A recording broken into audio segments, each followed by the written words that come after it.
অনেকে জাহাজ গায়েব হওয়ার ব্যাপারে বলতে পারেন এটি ডুবে গেছে, কিন্তু অত্যাধুনিক রাসায়নিক সাবমেরিন গায়েব হওয়ার ব্যাপারে কি বলবেন, যার মধ্যে ছিল অত্যাধুনিক প্রযুক্তির শক্তিশালী ওয়্যারলেস। আর সাবমেরিনগুলো কোনো সাধারণ সাবমেরিন ছিল না, এগুলো ছিল রাসায়নিক সাবমেরিন। চলুন রাসায়নিক সাবমেরিন গায়েব হওয়ার কয়েকটি ঘটনা জেনে নেওয়া যাক। 1 নম্বর, রাসায়নিক সাবমেরিন ভেক্টর 1। এটি ছিল অত্যাধুনিক রাসায়নিক সাবমেরিন। 1984 সালের মার্চ মাসে এর ভেতরে কর্মী সহ গায়েব হয়ে যায়, তবে এর ভেতরে কর্মীর সংখ্যা জানা যায়নি। 2 নম্বর, রাশিয়ান সাবমেরিন ইকো 1। প্রথম সাবমেরিন গায়েব হওয়ার ঠিক 5 মাস পরেই সেপ্টেম্বর মাসে উপকূল থেকে 60 কিলোমিটার দূরে গিয়ে হঠাৎ করে গায়েব হয়ে যায় এটি। 3 নম্বর, রাসায়নিক সাবমেরিন ইকো 2। জানুয়ারি 1986 সালে এটিও গায়েব হয়ে যায়, এটিও রাসায়নিক সাবমেরিন ছিল। 4 নম্বর, রাশিয়ান সাবমেরিন জুলফে 1। 1968 সালের এপ্রিল মাসে এটি গায়েব হয়ে যায়, এতে কর্মীর সংখ্যা ছিল 86 জন। 5 নম্বর, ফ্রান্সিস সাবমেরিন চার্লি। এটিও রাসায়নিক সাবমেরিন ছিল। 1984 সালের সেপ্টেম্বর মাসে 90 জন কর্মচারী সহ ওই এলাকায় গায়েব হয়ে যায়। 6 নম্বর, ব্রিটিশ সাবমেরিন ক্রেস্ট্রল। নভেম্বর 1986 সালে সকল কর্মীদের সহ গায়েব হয়ে যায় এটি।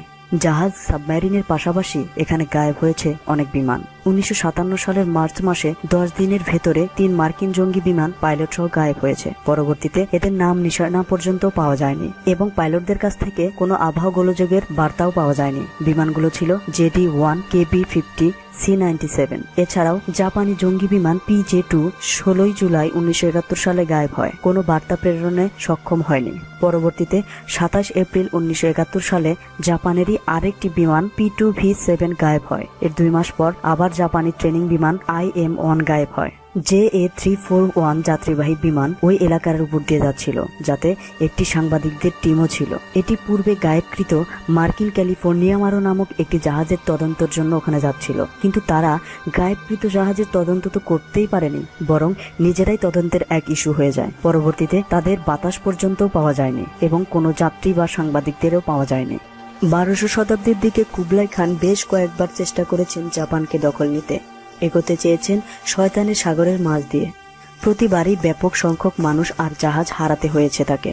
বারমুডা ট্রায়াঙ্গেলের বিপরীতে অবস্থিত হলেও ঠিক ওটার মতোই রহস্য জমা হয়ে আছে ড্রাগন ট্রায়াঙ্গেলকে ঘিরেও। কারো কারো মতে মাঝে মাঝে এক রহস্যময় নারী দেখতে পাওয়া যায় সাগরের ওই বিশেষ জায়গাটিতে। 1950 সালে ড্রাগন ট্রায়াঙ্গেলকে অনিরাপদ ঘোষণা করলেও এরপরেও অনেকেই চেষ্টা করছেন এখানকার রহস্য ভাঙতে। আর তাদের ভেতরে একজন ল্যারি কুছে নিজের বউয়ে জানান, ওখানে আর কিছুই না, রয়েছে এক বিশাল আগ্নেয়গিরি। আর যত সব রহস্যময় উধাও হওয়ার ঘটনা ঘটেছে আজ অব্দি, সবগুলোর পেছনে হাত রয়েছে ওই সমুদ্র আগ্নেয়গিরির। তবে আগ্নেয়গিরি বা কিভাবে জাহাজ গ্রাস করে সে ব্যাখ্যাও কল্পনার বাইরে। আসল রহস্যটা থেকেই গেল।